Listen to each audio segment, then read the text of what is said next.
And I ended up finishing up with my old Sears riveter because my new fancy $45 riveter broke on the 5th rivet. I can't hardly believe that. That is ridiculous. Hi, I'm Matt, and welcome to Procrastination Garage. It's a warm day here in the Yakima Valley. Dare I say too warm? It's over 50 degrees. Here we are, December, coming up on the end of the year.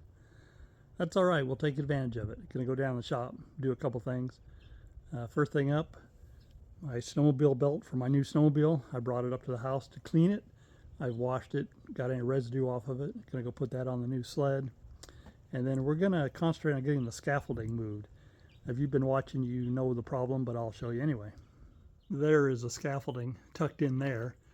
And the problem is it's taking up valuable space between the boat and the motorhome, an area that I need to get through every once in a while. So I the other day, if you watched my Vlogmas, you'd have seen it. And if you didn't watch my Vlogmas, why not? And if you did, thank you. I know it was painful, 25 days of it.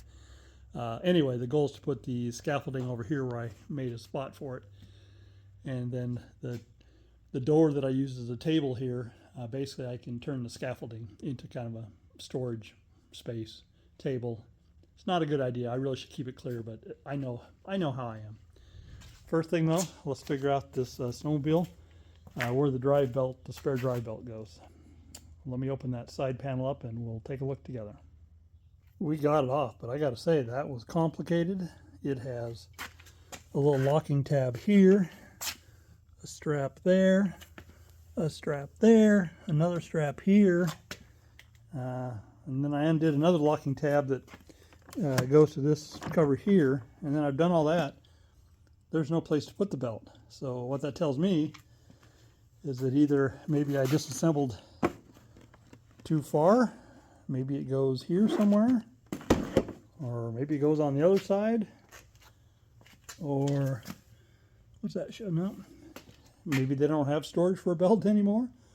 I don't know, I'll keep looking. All right, we got that one open. Doesn't look like any belt storage there. God, I hate to think that I'm actually going to have to look at the owner's manual or online or something. Found it. Back with the battery. And yes, I went on YouTube and looked. It was just easier. So if you can see the little symbol there, so it fits in there and then it gets bolted back on this battery mount cover thing. Some Summits don't have batteries, the ones that don't have electric start. But mine does. Anyway, so that's where it goes. Let me get it shoved in place and I'll show you before I put it back together. All right, that'll work. So it's all shoved in there. Now this just goes up here like this. And there are 2 screws that go in the bracket there. And it does come with a tool to do it. This is your clutch secondary tool for opening the secondary. So it has a little Torx bit on one end, screwdriver on the other. You know, this thing comes with so little in the way of tools. Basically a wrench to adjust the shocks, and an emergency pull rope, and man, that is it. I guess I should probably put together a small toolkit. You just never know. You know, things like pliers and screwdrivers and adjustable. I don't know. We'll figure it out, but I need, you know, my other sled, the one that I'm riding right now, probably doesn't have much more. And honestly, I've never needed to work on it on the side of the trail. But you just never know. And plus, sometimes other people need help. So anyway, let me get those screws in there and we'll move on to something else. I've got the sled all put back together. Move the tools into their little storage area. I guess I didn't show you that, did I? Maybe I did. They go right there, except for the rope. Rope is still up in there. I decided to remove the owner's manual. I don't want it getting wet. I attempted to download the owner's manual onto my phone. It says I've downloaded it, but I can't find it on there anywhere. So I'm going to keep working at that. That'll be much more handy than trying to thumb through the paper one anyway. Plus, like I said, I don't want it to get wet. So again, we're kind of sort of ready to go, except we still need a storage solution for the back. So I'm not sure when I'm going to write it, but here she sits. All right, how about a quick trip down the container and get rid of these spare tires and wheels for the side-by-side. And then we can get the tractor out of the way, and that'll let us get at the scaffolding.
it's moved. The scaffolding is in its new place.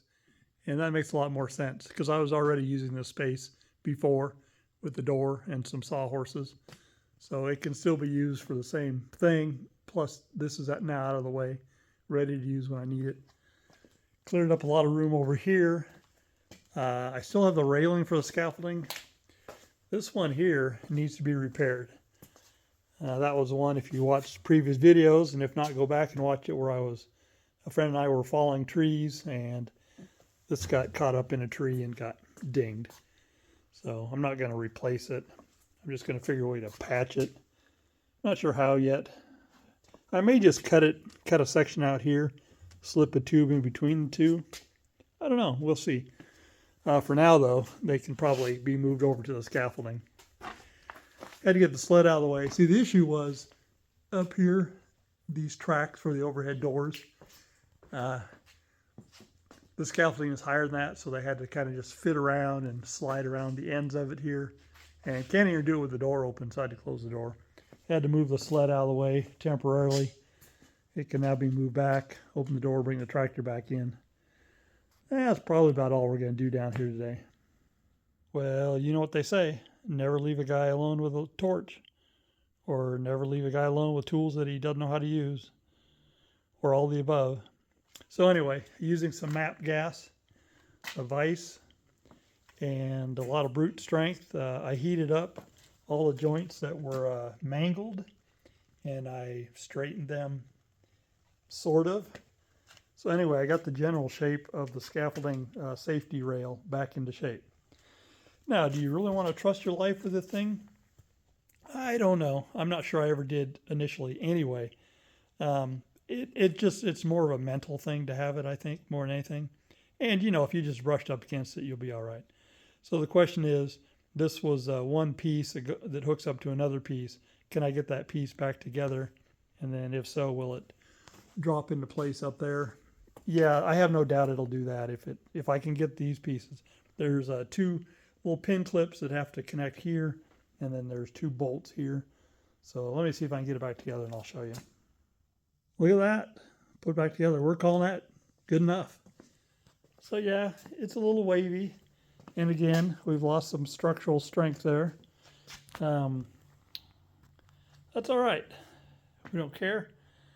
Really about the only thing that really bothers me is kind of the burnt paint. And since I can't match that color, I'd be tempted just to paint the whole rail black, maybe. I don't know, in time, if we get bored. I mean, who cares? So they're ready to go back on. I've taken the outriggers off. I don't really feel like messing with them. Probably what I will do, though, is get them set up on top of that top platform up there so they're out of my way. We're done out here for the day. Tractor's back inside. Snowmobile's parked like it should be. Scaffolding pieces are back up there. Scaffolding's been moved. Scaffolding piece was fixed. I think we're in pretty good shape down here.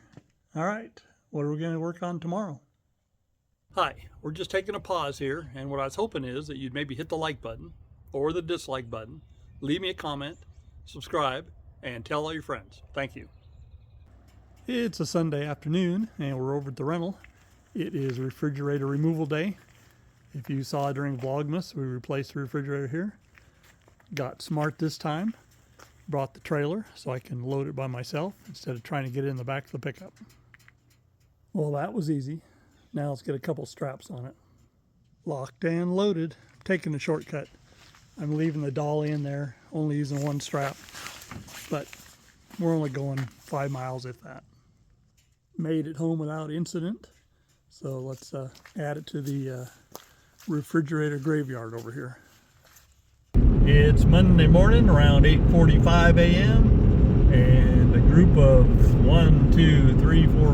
7 of us are headed up on Chinook Pass, headed up to the Rattlesnake Snow Park to ride up on Bethel Ridge today. Looking forward to it. This is one of our favorite riding areas, so can't wait to get up there. This will be the first time this season we've been up there. Made it to the Nile Road turnoff and made the turn. Not a lot of snow in here, and we're almost to the snow park.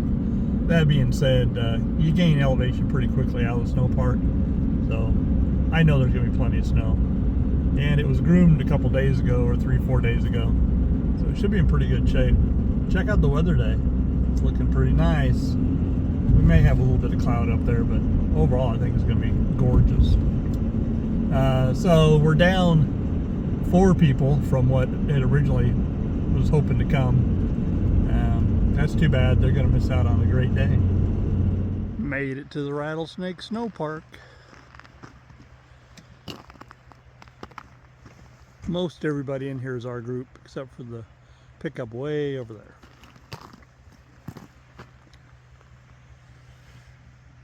Yeah, still riding Old Faithful.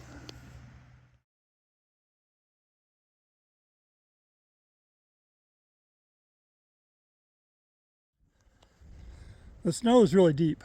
I just got stuck just about where I'm sitting right now. I'm unstuck now. Nobody came to help me, which makes me wonder if there's 2 other guys that are out riding around in this kind of stuff with me, and they may be stuck somewhere. I need to go find them. And then the other 4 in our group, they headed off to the warming hut because they're smarter than we are. It is great snow up here today, though.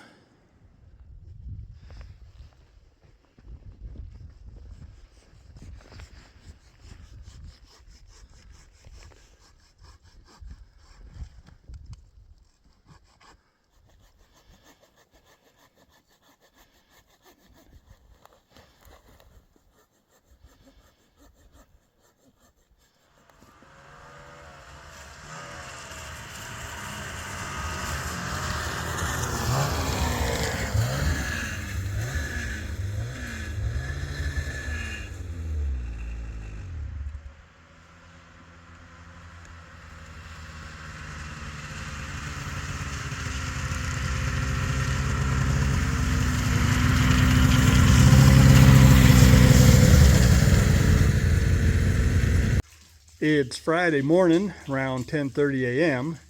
and I never really wrapped up the last ride. I was going to do something on the way home and forgot. Anyway, it was a great ride, as I'm sure you saw in the video. We had a lot of fun. Snow conditions were awesome. Riding up on top of Bethel Ridge is one of our favorite areas. Anyway, moving a week later, thereabouts. And what are we doing? Well, the gray sled over there, I'm planning on riding it tomorrow. And I've been hemming and hawing what I was going to do about storage for the back of it. You can see I've got that bag on there. That was never going to be a permanent solution. One thing about doing something temporary.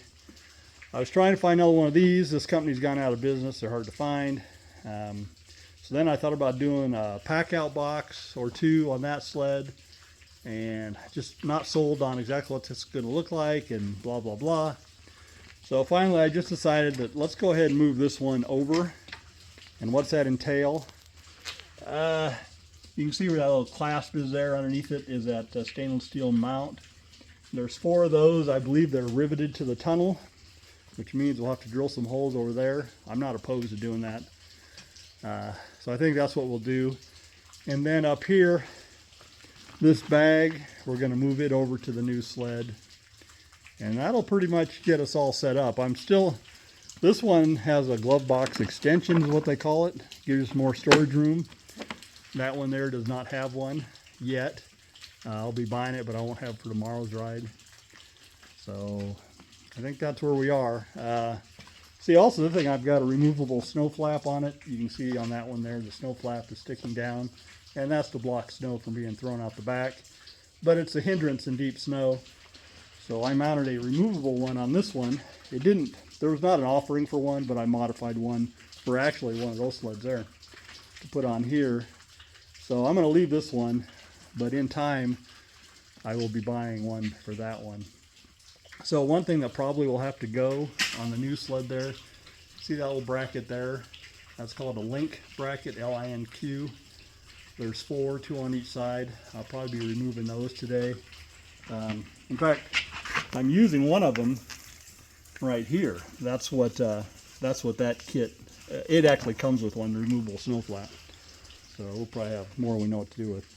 I did order some parts, but actually that's a skidoo part that clicks into those link brackets, and I can make my own mount. So I think I'm going to do that. I think I'm just going to do it on this sled, because this sled here is still going to be my towing sled for when we do Well, like next weekend is going to be our chili ride, and we got to tow up all of our stuff. So I'll be using that sled that weekend. So anyway, let me get started. I'll show you as I go along. I pulled the box off. Those are the 4 brackets we've got to move to the other sled, and they are in fact riveted. I don't think I have any rivets, so I need some aluminum rivets for this, so I'll have to make a run to the hardware store. And these brackets are in the way, so it looks like a Torx bit, and I'll go ahead and remove those, and then we'll set this box in place and see what it looks like. There are the 4 link brackets removed. You can see the spelling on it right there, can you? Upside down. LINQ. What's interesting is how big a hole it left. These things, they were supported, well supported. So that's good to know. So something interesting, the way these things are cooled, they've got radiators that run in the tunnels, and the snow on the bottom keeps them cool. So that heat exchanger there on the old sled is kind of mounted on the top, and you can see it's kind of got fins on it. This one here doesn't have that, and in fact it's on the bottom and no fins, and it's a little more precarious for drilling holes. You got to make sure you don't drill too far in that direction or you'll get in that heat exchanger. So what I determined is where these rivets are here, I'm safe to drill that far that direction. I've got the box sitting in place, and I would say that's about where I want it, pushed as far forward so it's up against this panel here, because you don't need to remove that alongside the trail. And this thing comes off with 4 little clips anyway. So, and that'll leave me as much room at the back to do whatever I want, something like this, or whatever else. So one of them kind of lines up where the link bracket was. The other one there, not so far off. I don't know if there's any way we could utilize those holes or something. Man, that would be sweet. Let me play around. All right, before we even think about that, I've got to get the old brackets off. So I just need to drill those rivets out.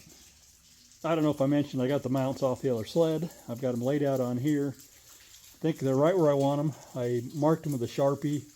I think I'm in pretty good shape. So now what I need to go do is go to the hardware store and get some rivets. I thought these were aluminum rivets. They're actually steel rivets. 3/16 diameter. I don't know what length I need. I'll probably buy a couple different lengths. So let's go do that. Some other things.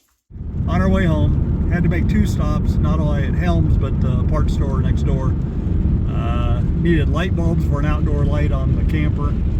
Also picked up a new doorknob for the camper.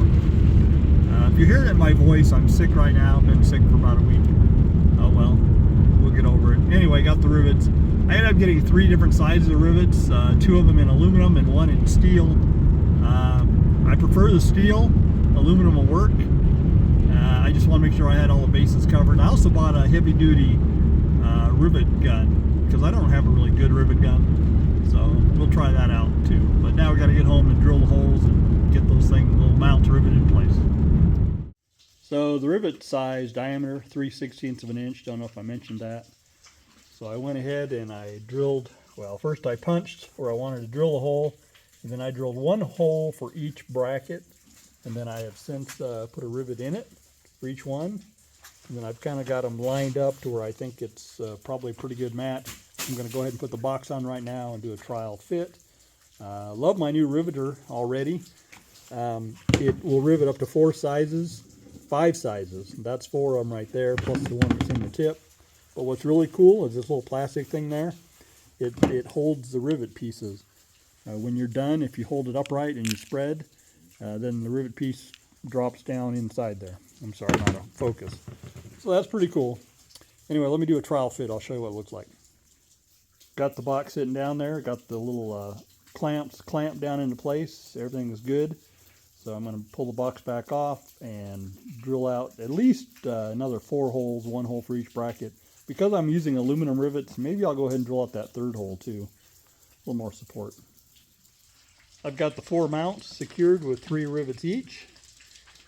And I ended up finishing up with my old Sears riveter because my new fancy $45 riveter broke on the 5th rivet. I can't hardly believe that. That is ridiculous. I tore it apart. I can kind of sort of see what's going on with it. And it actually looked like a piece is missing, but I don't know where it would have gone. I can't find it anywhere, but at the end of the day, it's crap, it doesn't work. So anyway, I'm gonna put the box on here and we'll see that it fits, and then we'll move on to one other thing. There, box is all mounted up. I like it. So last thing we need to do, I want to move this little handlebar bag, which has a front and a back. There's the front. I want to move that over to this sled here. So to do that, I've got some zip ties I need to cut. And then over here, I think what I want to do is tape these things with some electrical tape tight against the handlebar riser before we get started. And then this here, our mount for our X3 camera. Just going to go ahead and take that off for this ride. I did find the 2 Allen wrenches that go with it. I've got the handlebar bag moved over, and I had to reverse it. On my other sled, I had this part to the back side and the little thing to the front side. This handlebar riser, and what a riser is from where the bar mounts down here to up here. You better see it over on this one. It's this thing here. That's the bar riser. It's much longer on the old sled than it is on the new sled. And I need to, I guess I'm going to have to ride it and see. You know, usually I want a taller riser. It's a different sled, so it just, the layout may be different. Maybe it's about the same when you're riding it. I don't know. I don't know whether I could steal that riser, at least borrow it to test. I don't know. The handlebar is different too. See, this is a straight bar pretty much all across here. This one's got a little bit of a rise in it. So I don't know. Maybe we need to find a different bag. Maybe there is a different bag for this generation sled. I don't know. But for now, we're all set. Still need to get the selfie stick off of here and then get the sled loaded in the trailer and then go up to the house and finish loading up, get ready to go. So I don't know if you can see the clock down there. It says 2 o'clock. Of course, that clock's off by an hour, so it's actually 1 o'clock. Still hoping to leave around 3 p.m. So I still got some work to do. It's 3:15 and we're off to a rocky start. Went into town to fuel up the truck and get some gas for the gas cans. And on the way into town, my trailer lights went out. I thought, well, you know, the connector sometimes gets a little flaky. So we got to the gas station. I messed around with it. I noticed I also didn't have any camper lights, which go into a different plug. I'm like, uh-oh. So anyway, as it turns out, I've got no lights on the trailer or on the camper, and I suspect it's a blown fuse, probably under the hood. So I'm not going to mess with it right now. I'm taking the back road to Natchez and hoping we can get up to the snow park. And we got to make sure that we come home on Sunday at a reasonable time so we're not caught out in the dark. I will look to see about replacing the fuse when I'm up there, but fuses don't just blow for no reason usually. So something causes it to short. But I've been getting an error off and on, and it may have just been building up and finally knocked out the fuse. So I don't know. Let's hope that's the biggest problem we have this weekend. We made it to Little Natchez. We're on Little Natchez Road leading in. It's a 1900 road. And we'll be at the snow park here in just a minute. You can see there's lots of snow up here. Temperature is right at 32 degrees, so it's just barely freezing up here. Anyway, it'll be curious to see how full the snow park is. I predict that there's probably a lot of people camping in it, and I probably will not have my pick of spots. But it's a big snow park, so hopefully there's at least something open. Here we are in the snow park, and I'm pleasantly surprised. There were just 2 campers when I got here, parked over there. That one that's got lights on just pulled in. Other than that, it is bare. So I am lined up over here against the side near the porta potties. Not that I need the porta potties, but it's a good spot for me to be out of the way and level-ish. Good enough. There's the groomer over there. And there's still enough light in here to where I got in here comfortably without having any problems. And I'm getting ready to research and see if I can figure out what fuse it is. I got the generator, little Honda 2000 generator hooked up and running, providing power, a little portable heater on the inside. And I'm getting ready to tackle another project. Let me show you. One project's already in the works. The registration stickers for the truck and the snowmobile trailer, well, for a trailer, came today. And so I pulled the license plates off to let them warm up, clean them up, and we'll get those stickers on there. But while that's happening, they're sitting right in front of the heater. So while that's happening, we're going to hopefully install a new doorknob. because this one here, first of all, it's terrible color, it always has been, but it's no longer, it's not working. You can see when I turn the knob, the latch isn't doing anything. It's just kind of gummed up. This is not supposed to take a standard door knob, but that's what's in there right now, so I bought one and hopefully we can make that work. Let's see. So there's the old one removed, and then there's this little piece here which is just kind of a cover plate, because this door is pretty mangled inside and out. We should fix that one day. Let's compare pieces with the new. Things look to be matching up pretty nice. I think this is a go. So the biggest work is going to be on this piece here. We're going to have to knock both those pieces off so it looks like that. That's all right. We'll check it first and make sure I need to do that, but I suspect I do. Other than that, everything ought to just go together. Got those two pieces off, and then I remembered seeing a little spacer, little barrel spacer in the packaging still, and that'll be good because the hole is just a little oversized. So I think we're set. Getting all together so far, looking good. So I think we just need to put on the inside door handle, run a couple screws, and we're all set. She's a done deal. Okay, so she's a little sloppy. I don't remember the other one being that sloppy, but it may have been. But what's more important is that it works. And we can turn the knob there. Doesn't open. And we'll double check the key from the outside, but I checked it earlier before I put it all together, and it was working then, so I think we're all set. Good. And there you go. We've reached the end of another episode of Procrastination Garage. Still playing catch up. This video puts us into January of 2025, so that's a positive. We're catching up. Pretty snowmobile heavy related content, but you know what? This time of year, that's what I do, is a lot of snowmobiling. Down in the comments, please let me know what you're working on or what you're not working on and should be working on. Check back next week. We're back pretty much to a weekly schedule. Should be another episode. Remember, my name is Matt. This is Procrastination Garage, and I hope to see you soon. Thanks.